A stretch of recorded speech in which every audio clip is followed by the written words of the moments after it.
Hai baking lovers, di video kali ini aku akan membuat bakpia kukus rasa coklat. Yuk kita buat sama-sama. Nah, bahannya 2 butir telur, aku pakai yang suhu ruang. Lalu ada gula pasir 50 gram. Setengah sendok TSP, boleh pakai TBM atau ovalet. Beri sedikit pasta vanila.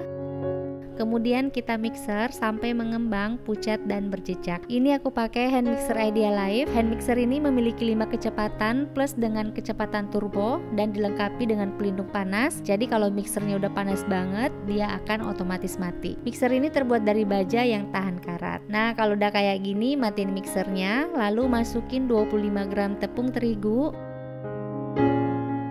15 gram coklat bubuk, 5 gram susu bubuk atau 1 sendok makan, 1/4 sendok teh baking powder. Kemudian kita ayak. Setelah diayak, aduk asal rata.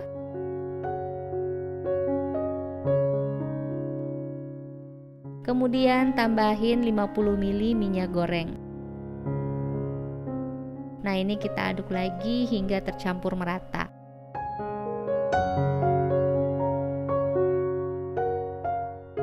Tambahin sedikit pasta coklat, tapi ini opsional ya.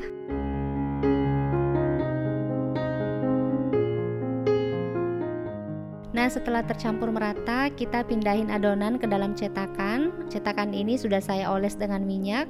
Masukin adonan sedikit dulu. Setelah selesai, kita kukus di panci yang sudah panas. Kukus kurang lebih 7 menitan.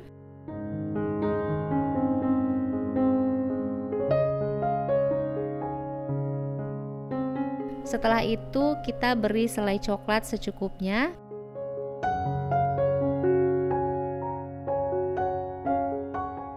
Nah, kalau udah tinggal ditutup lagi dengan adonan. Kemudian dikukus kembali selama 15 menit, maksimal 20 menit di api sedang cenderung kecil. Nah, ini udah mateng ya. Hasilnya lembut banget dan moist. Terus ini tuh rasanya coklat banget, manisnya pas. Satu resep ini jadi 15. Ini cocok banget untuk ide jualan. Selamat mencoba. Terima kasih sudah menonton video ini. Semoga bermanfaat buat kalian. Sampai ketemu lagi di video berikutnya.